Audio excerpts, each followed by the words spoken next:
आज साइप्रस के अंदर बड़े हाई लेवल के ऊपर मीटिंग होती है। उस मीटिंग के अंदर साइप्रस, ग्रीक, इसके अलावा इजराइल और बड़ी अहम बात यह है कि इस्लामी मुल्क भी शामिल हुए हैं जिसका नाम है यूएई। उस मीटिंग के अंदर शामिल हुआ है। आपको ये बता दें कि इजराइल ने अब्राहम अकॉर्ड के बाद दोबारा इन मुल्कों को इकट्ठा किया था और इकट्ठा करने के बाद ये कहा था कि मेडिटेरियन सी के अंदर हम तुर्की के ऊपर एक नया हेजमॉन बनाएंगे, नया कंटेनमेंट बनाएंगे ताकि तुर्की की जो बढ़ती ताकत है उसको कंटेन कर सके। नाजरीन ग्रामी, बेसिकली अब्राहम अकॉर्ड से सबसे ज्यादा नुकसान ईरान को हुआ है क्योंकि इसी अकॉर्ड के मद्देनजर रखते हुए ईरान से बहुत सारे ममालक दूर गए हैं। सऊदी अरेबिया, यूएई और दीगर ममालक जो अरब के हैं उन्होंने फलस्तीन और गजा का मामला छोड़कर इजराइल को तस्लीम करना शुरू कर दिया है। भले ही सऊदी अरेबिया ने फॉर्मली तस्लीम न किया हो इजराइल को, लेकिन इनके दरमियान डिप्लोमेटिक रिलेशनशिप है। आज भी एक दूसरे के मुल्कों के दरमियान ट्रेवल करते हैं। लेकिन अब यूएई ने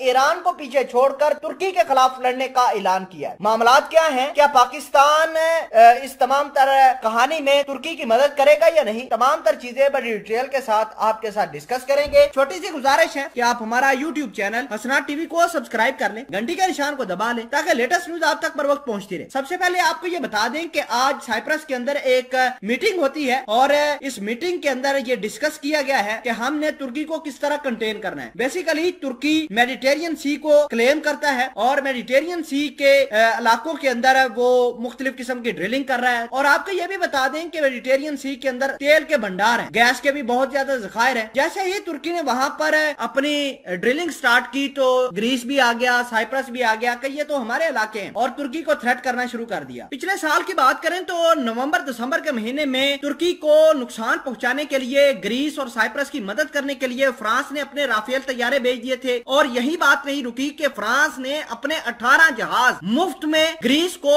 दे दिए थे ताकि ग्रीस वाले इन जहाजों का, इन राफेल तैयारों का तुर्की के खिलाफ इस्तेमाल कर सके। और मजे की बात यह है कि यूएई ने अपने फाइटर जेट ग्रीस के अंदर भेज दिए थे ताकि ग्रीस वाले यूएई के फाइटर जेट का इस्तेमाल तुर्की के खिलाफ इस्तेमाल कर सके। बहरहाल इस तमाम तर खेल में पाकिस्तान ने उस वक्त भी तुर्की की मदद करी थी और अपने नेवल फ्लीट भेजे थे। पाकिस्तान के पायलट भी वहां मौजूद रहे। JF-17 थंडर तुर्की की मदद करने के लिए गए थे। और अब बात यह है कि अब इजराइल, यूएई, साइप्रस, ग्रीस ये चारों मुल्कों ने एक नया अलायंस बनाया है और तुर्की को नुकसान पहुंचाने की बात कर रहे हैं कि मेडिटेरियन सी में हम इनको नुकसान पहुंचाएंगे। तो पाकिस्तान बिल्कुल तुर्की की मदद करेगा, हर लेवल पर करेगा। पाकिस्तान और तुर्की के दरमियान एक कमिटमेंट है और ये कमिटमेंट पाकिस्तान उसको इस्तेमाल करते हुए तुर्की का हर लिहाज से उसकी मदद करेगा। अब बात करते हैं यूएई और तुर्की की। तो आपको ये बता दें कि यूएई वाले ईरान को अपना थ्रेट नहीं मानते, अपना बड़ा दुश्मन नहीं मानते क्योंकि ट्रंप एडमिनिस्ट्रेशन के दौरान ईरान को बुरी तरह से नुकसान हुआ।